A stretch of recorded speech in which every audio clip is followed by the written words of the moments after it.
Descartamos la apuesta por la técnica de explotación de hidrocarburos no convencionales mediante la fracturación hidráulica, fracking, como fuente de obtención de energía en España por diversos motivos.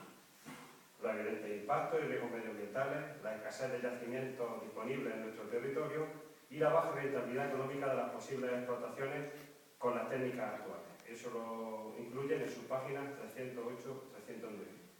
Por eso decimos que son situaciones contradictorias.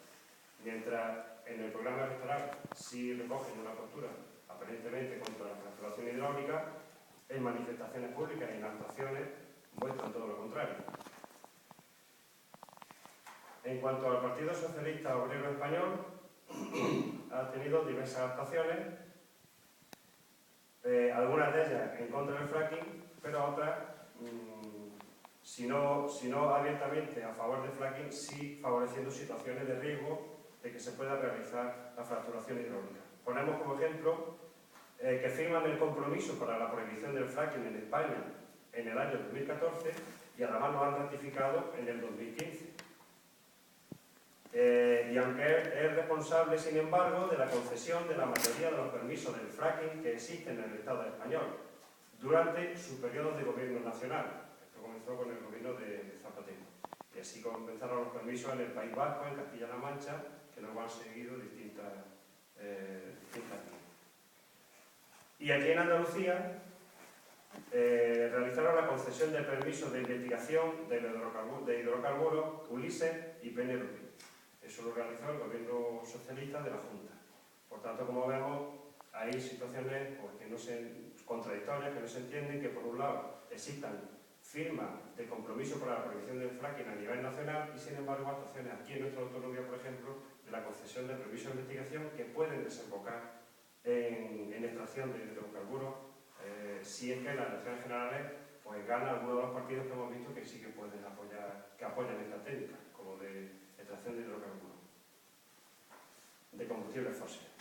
En cuanto a manifestaciones, el Partido Socialista han hecho o han apoyado declaraciones institucionales de Andalucía y de los municipios afectados como territorios libres de fracking. Pero en otras ocasiones han mostrado su negativa reiterada a no derogar los permisos de investigación para hidrocarburos que ya se concedieron por boca. Y cuando grupos ciudadanos piden información sobre la situación de estos permisos, pues se amparan en el silencio administrativo ante estas continuas peticiones de los ciudadanos. Esto redunda un poco más en esta situación contradictoria que estamos comentando, este grupo de los partidos. En el programa electoral, el Partido Socialista Obrero Español sí que se manifiesta en contra del fracking. Dice lo siguiente: los ejes principales serán la eficiencia energética, la electrificación equilibrada en todo el territorio nacional y las energías renovables, reduciendo la presencia de combustibles fósiles, restringiendo las autorizaciones de nuevas prospecciones de gas y petróleo y prohibiendo el empleo de las técnicas de fracturación hidráulica, fracking. Eso lo comenta en la página 129. Bueno, pues este análisis lo hemos realizado, como hemos visto, de todos los programas pues, de los partidos políticos o coaliciones que se presentan en estas elecciones generales del año 2015, porque consideramos que la situación pues, es muy importante. Concluimos este compromiso que iniciamos al principio de año, pero sí que queremos comentar algunas cosas más. Viendo además de los programas electorales, los debates televisivos que ha habido en estas dos semanas a nivel nacional, pues nos asombra que los principales partidos políticos no dedican apenas ni un minuto a hablar de temas medioambientales, como si estos no fueran trascendentales. Además nos decepciona el hecho de que no quieran ver que el fracking, la fracturación hidráulica, la economía energética, el cambio climático están detrás e incluso provocan otros grandes problemas que se analizan, como son el paro, la creación de empleo y la inmigración. Entendemos que evitando o tratando los primeros se podrían solucionar en gran parte los segundos.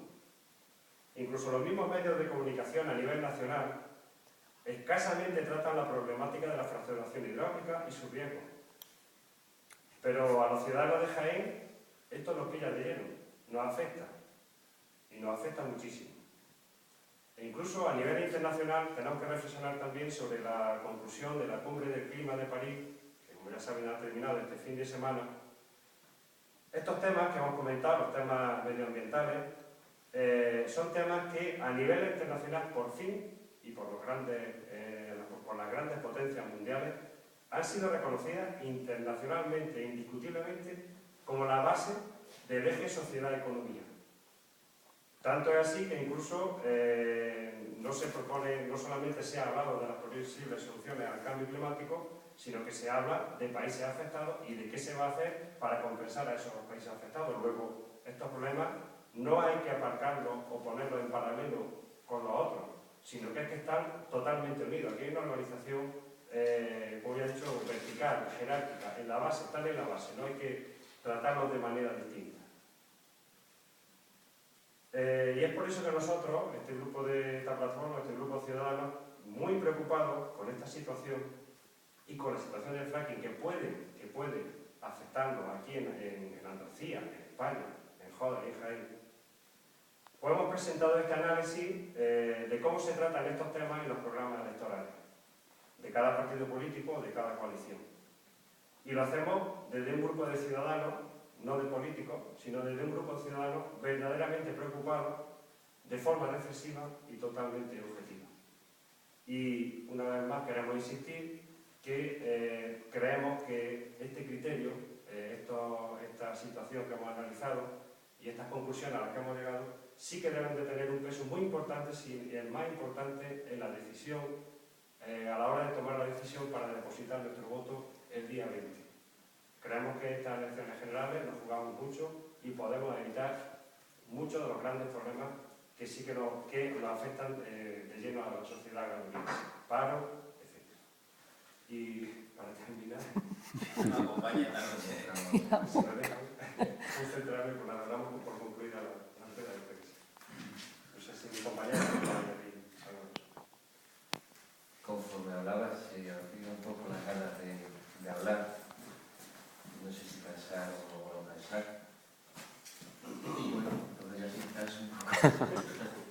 Bueno, sí, vamos, se me pone la cara al oírte pronunciar la palabra de la cumbre sobre el cambio climático en París. Pues efectivamente, es decir, que lamentablemente los grupos políticos en sus campañas presentan el problema de la situación medioambiental como una parcela de la realidad aislada, pues como ser los problemas de la mujer, problemas económicos, problemas de seguridad ciudadana, como cuestiones aisladas, ¿no? Pero esto es una transgresión bastante falsaria de la realidad, porque el medio ambiente está en todo. Y a raíz de la cumbre está muy bien aprovechar lo que dicen ellos, los políticos cuando van a sus lugares. Lo que dicen ellos porque les toca ser políticamente correctos con respecto, claro, a la autoridad científica, que es la que pesa en ese momento. La autoridad científica a nivel internacional dicen, miren señores, y creo que todos lo hemos oído, quien está atento, el mayor problema de la humanidad es el cambio climático. Y no porque tengamos que cambiarnos de ropa. Va a producir migraciones de unos continentes a otros, va a producir muchas muertes en el mar, va a producir paro, inundación de las zonas más productivas del planeta, que son las zonas costeras. Va a producir tal desastre económico que va a ser muy difícil de armonizar y de mantener la paz mundial en base a la competencia y conflicto por los recursos. Y este hecho, es decir, el problema ambiental es el problema de la supervivencia. Pura y dura en todos los niveles, porque la supervivencia se refiere a todo. Se refiere a la salud, a comer, a dormir, a cualquier ámbito de la vida. Si esto lo pasamos por alto y luego resulta que los políticos, nuestros políticos, cuando regresan a sus respectivos países, defienden las técnicas del fracking, no se puede estar con Dios y con el diablo al mismo tiempo. O sea, aquí hay que ser coherente. Es decir, no casa firmar esto y luego querer aplicar políticas que permiten este tipo de prácticas. La razón de fondo es simple, porque a veces queda algún dato técnico. El CO2 sabemos que provoca calentamiento global, no hablamos mucho del CO2, pero el metano, una una molécula de metano es 84 veces más activa que una molécula de CO2, produciendo efecto invernadero. Y además tiene una vida activa de 20 años cada molécula de metano en el aire. Pues bien, en las explotaciones de fracking aproximadamente el 30% del metano se escapa a la atmósfera. El problema es que el fracking, aparte de lo que se captura, de que produzca seísmo, de que puede tener otros peligros, es que libera una gran cantidad de metano al aire. Es decir, que va a intensificar sobremanera pues este problemón global que tenemos y que vamos a tener que aprender a vivir de nuevo, a vivir de otra forma o a saber qué, porque es todo un interrogante para afrontar esta cuestión.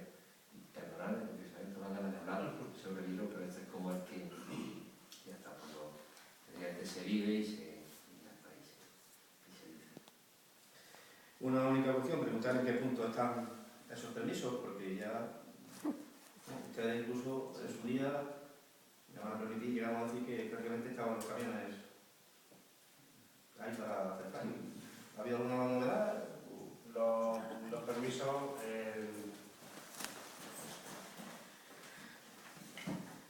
los permisos siguen vigentes, porque no ha habido ninguna comunicación pública, ningún boletín oficial de que se hayan derogado. Lo que pasa es que, bueno, como entramos en este año electoral, pues parece ser que han entrado en una especie de limbo en cuanto al tratamiento de esos permisos. Legislativamente se habló de una ley de moratoria que finalmente no se llegó a aprobar, porque como ya digo, entramos en un proceso electoral autonómico y ahí sigue. Ahora se han empezado a tratar de otras leyes de gestión ambiental, con el tema del cambio climático, pero estos permisos siguen vigentes. Y en cuanto a qué fase se encuentran, pues siguen en la fase de la investigación sísmica. Efectivamente, sabemos que ha habido evaluaciones de impacto favorables para que se realicen esa fase de investigación sísmica e incluso parece ser que también se sabe cuáles van a ser las líneas sísmicas, es decir, esos caminos que van a seguir para hacer esas investigaciones, pero sin embargo no se han hecho públicos. Y nosotros, bueno, estamos reclamando continuamente que se hagan conocer esas líneas sísmicas, bueno, pues por saber hasta qué punto nos pueden afectar dentro de las parcelas que suponen dentro de la superficie que suponen los permisos, por dónde pasan y saber valorar realmente el riesgo ambiental. En esa situación se encuentra, pero Salvador va a decir algo. Me gustaría añadir algo. Pues sí, después de esta ya larga maratón, porque esto va a ser una maratón, y nosotros lo estamos aprendiendo sobre la marcha, es decir, nos involucramos en este proceso pues con mucha inocencia porque se nos van cayendo, ¿no? Evidentemente el dato nuclear es que los permisos están vigentes y que existe un trabajo que se está realizando y de gran importancia. Un dato fundamental: están las líneas sísmicas, existen, y están en la administración y los ciudadanos no las estamos viendo. Compañeros de Sevilla están solicitando información. Después de un largo proceso, muy largo, le dicen que le enseñan algunas cosas en una pantalla, pero no pueden tomar notas, fotografías ni grabación, lo cual huele muy mal. Es decir, que si algo estuviese en retirada, estuviese paralizado, pues no habría esta custodia tan leonina, ¿no?, sobre el asunto. Pero hay un dato pues, que casi está incluso nuevo para mis compañeros, porque me enteré el otro en una conversación ayer, y es que, estamos recibiendo asesoría jurídica por parte de la Fundación Baltasar Garzón, y nosotros mismos pedíamos hasta hace poquito que si concluían las plazas que pone el BOJA de los permisos, entonces los derechos de la empresa expiraban. Les estuvieron explicando ayer que no, que son perennes, que como que si pasan 14, 15 años, da igual, que los pueden aplicar cuando quieran. En todo caso, la Junta puede decirle: oigan ustedes, ¿por qué no se dan un poquito más de prisa? Pero ya está, a nivel de tironcillo de orejas. Pero los permisos, mientras no se conculquen, es decir, no se erradiquen legalmente, están activos, mientras no haya algo que los haga que lo erradique. Es decir, no tienen plazo, aunque ponga un plazo que hasta el 2000, no. Es decir, es un plazo de referencia, pero no obligatorio. Es decir, no expira el permiso. Y esto pues, nos lo contó ayer una abogada de Derecho Administrativo, que está estudiando la cuestión de la Fundación. Se Se tomaron un tiempo, una semana, para dar esta respuesta, y nos ha contado cosas bastante nuevas sobre esto. Así que nos dice que ojito, que la técnica fundamental de esta empresa es cansar a los ciudadanos, que se desbaraten los movimientos sociales para entrar. Y mucho nos tenemos que esto es una cuestión de a ver quién aguanta más. Sí, estos que tienen que dedicarse a trabajar en este asunto en su tiempo libre, pues nosotros que al fin y al cabo seguimos trabajando, en fin, tenemos más frente abierto, llenamos nuestras horas de trabajo, pero vamos adelantando lo fundamental